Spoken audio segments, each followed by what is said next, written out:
Welcome children. In the last video we studied about electric field and intensity of electric field due to a point charge, and today we are going to study about electric field lines. So these electric field lines are imaginary lines that are drawn to find the direction of electric field at a particular point. So these electric field lines are actually imaginary lines drawn to find the direction of electric field at a particular point. Suppose I am taking one unit positive charge, the field lines will be going outward from this unit positive charge. So if you are drawing electric field lines, they will be going outward.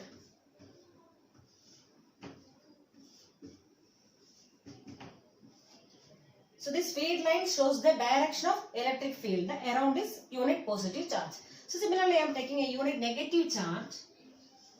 So here the field lines will be going inward.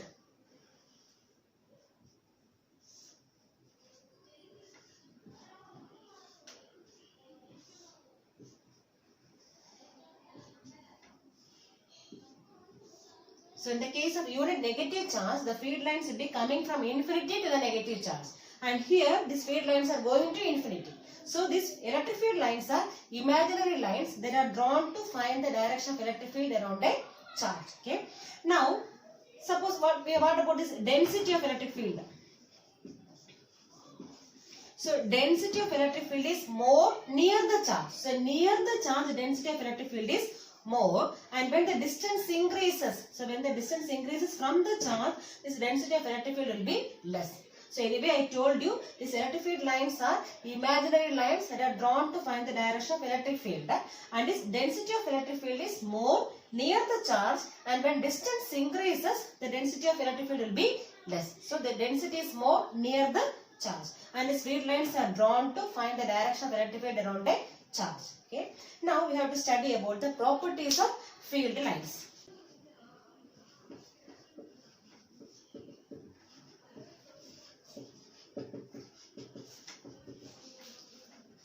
Properties of electric field lines. So first one is electric field lines start from positive charge and end at negative charge. So it is starting from positive charge and ending at the negative charge.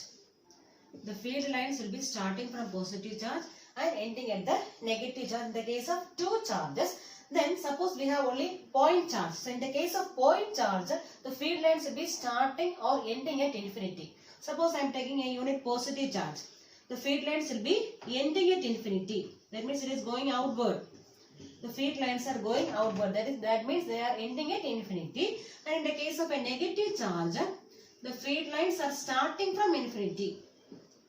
The field lines will start from infinity. So this electric field lines will be starting from positive charge and ending at negative charge. So in the case of a point charge, the field lines will be starting or ending at infinity. So it is starting from infinity in the case of negative charge and ending at infinity in the case of which one? Positive charge. Then second one, no two field lines intersect each other. The field lines will not intersect each other. If they are intersecting, the meaning is at the point of intersection, the electric field is having two directions. That is not at all possible.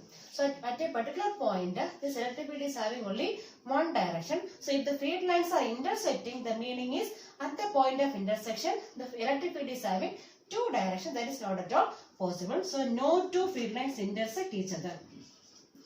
No two field lines intersect each other. So if they are intersecting, the meaning is at the point of intersection, the electric field is having two directions. That is not at all possible. So at a particular point, this electric field is having only one direction. And then third one, electric field lines do not form closed loops.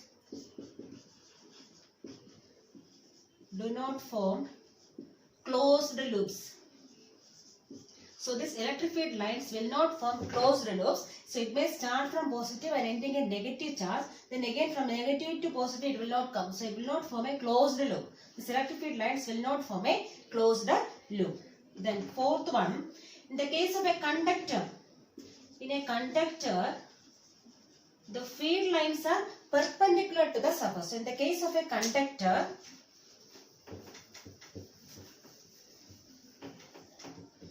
so in case of a conductor, suppose I am taking a conductor here. So in the case of a conductor, the field lines are perpendicular to the surface. Suppose this conductor is having positive charge. Then these field lines are perpendicular to the surface. So here also positive means the field lines will be perpendicular to the surface.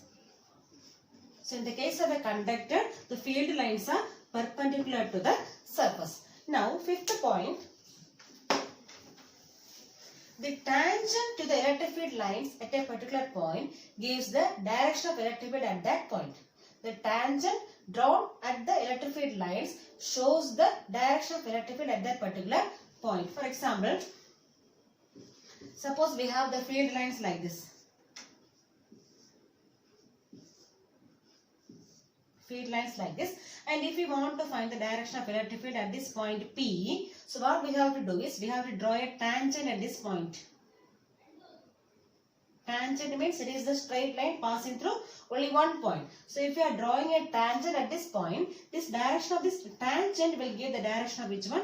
Electric field at that particular point P. So this tangent drawn at the electric field lines shows the direction of electric field at that particular point. Okay, so these are the properties of electric field lines. Okay.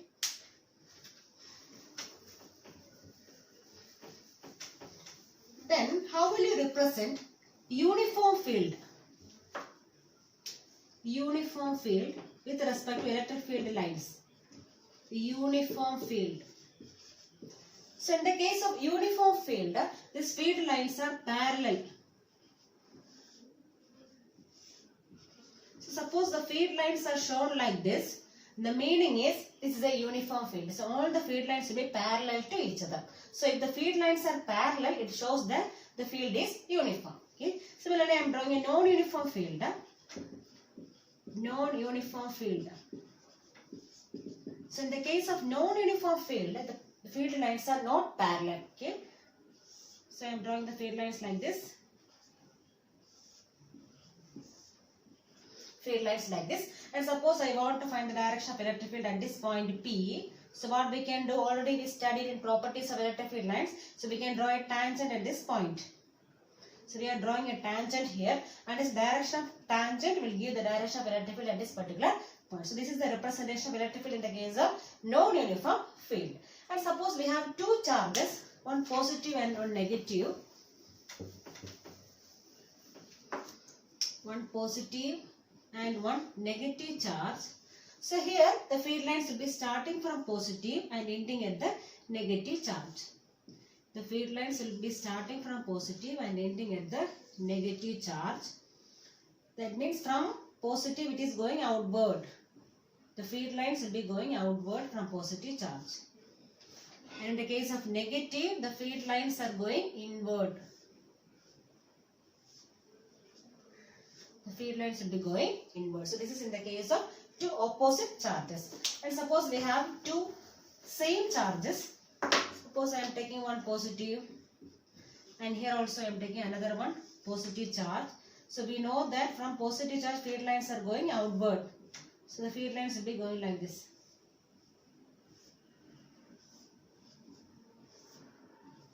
So here also the field lines will be going outward like this.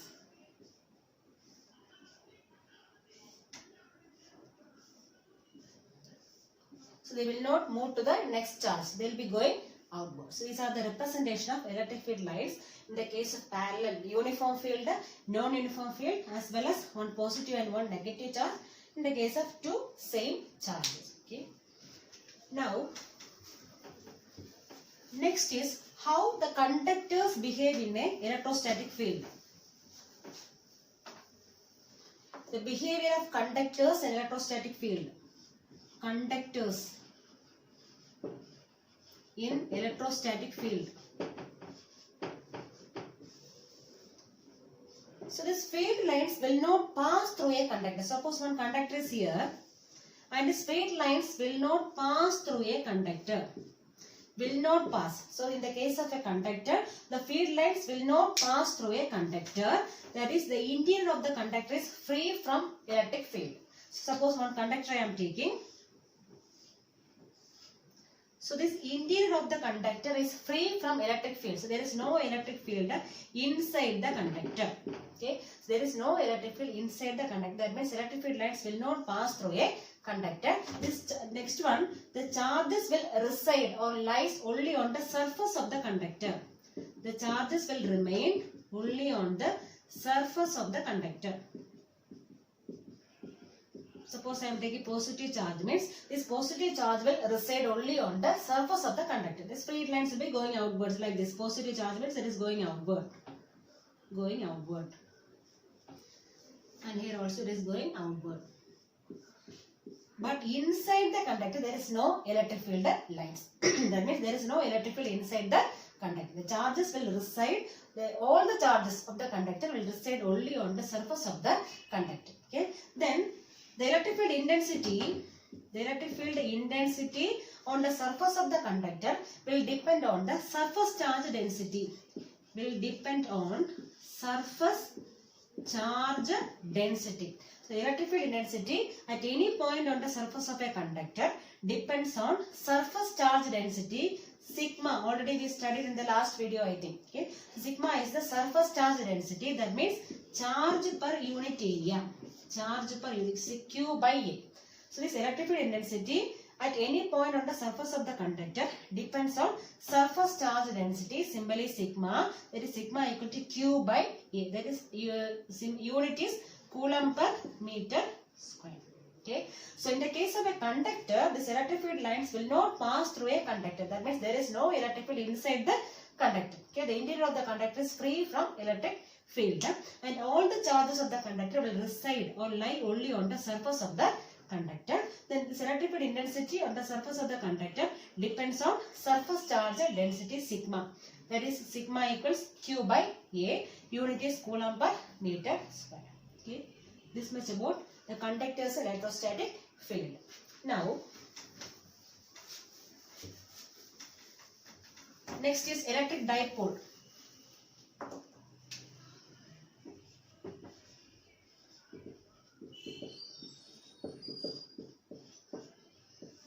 That is two equal and opposite charges separated by a short distance is called as which one? Electric dipole. So two equal and opposite charges separated by a short distance.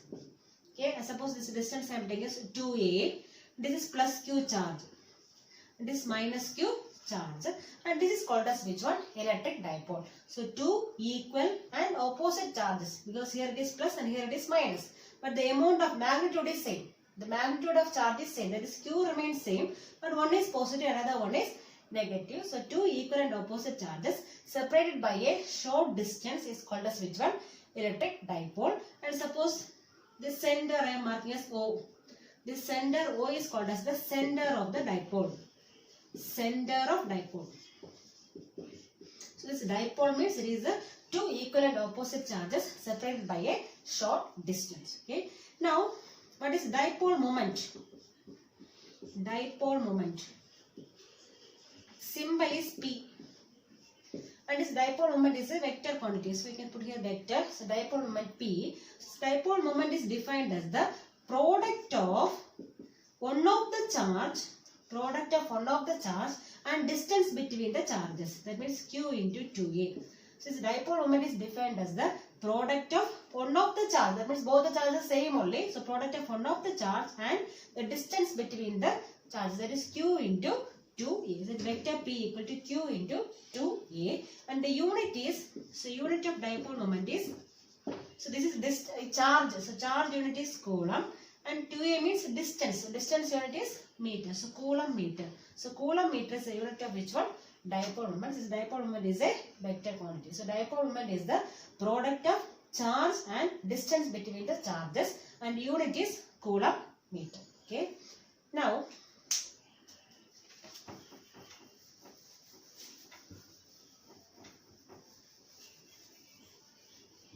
what is meant by ideal dipole?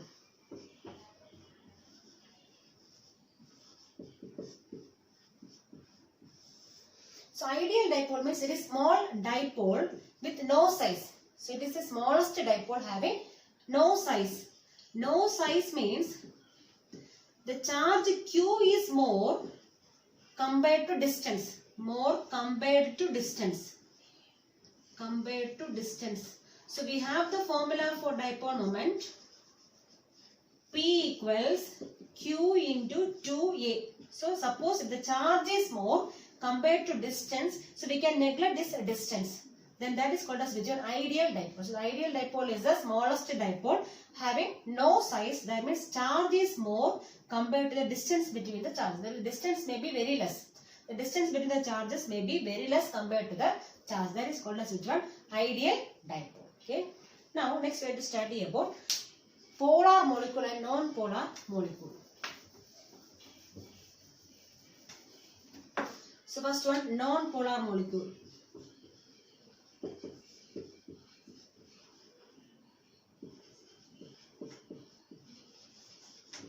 So non-polar molecule means if the center of positive charge and the center of negative charge coincide with each other, then that molecules are called as non-polar molecules. If the center of positive charge and center of negative charge coincide with each other, then that molecules can be called as which one? Non-polar molecules.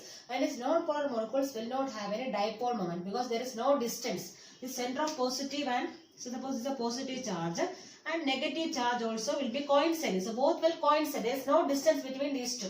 So positive is here as well as negative also here. That means there is no distance between the positive and the negative charge. Then that is called as which one? Non-polar molecule. For example, carbon dioxide, CH4. These are examples of which one? Non-polar molecules, and these molecules will not have a dipole moment, permanent dipole moment. There is no permanent dipole moment in the case of which one? Non-polar molecules, because the center of positive charge and center of negative charge coincide with each other. There is no distance between the positive and the negative charge. Now, what is polar molecules? Polar molecules. If the center of positive charge and center of negative charge are separated by a short distance, then it is called as which one? Polar molecules. If the center of positive charge and center of negative charge is separated by a short distance, then it is called as which one? Polar molecule. And this polar molecules will be having a permanent dipole moment. It is having a permanent dipole moment. These polar molecules will be having a permanent dipole moment. For example, H2O, water, is an example for which one? Polar molecule. So, non-polar means the center of positive and center of negative charge will coincide with each other. There is no separation between the positive and the negative charge. So, they will not have any dipole moment. For example, carbon dioxide, CH4. Then polar molecule means the center of positive and center of negative charge are separated by a short distance, and there it is having a permanent dipole moment. For example, H2O. Okay. So, remaining portions we can study in the next video.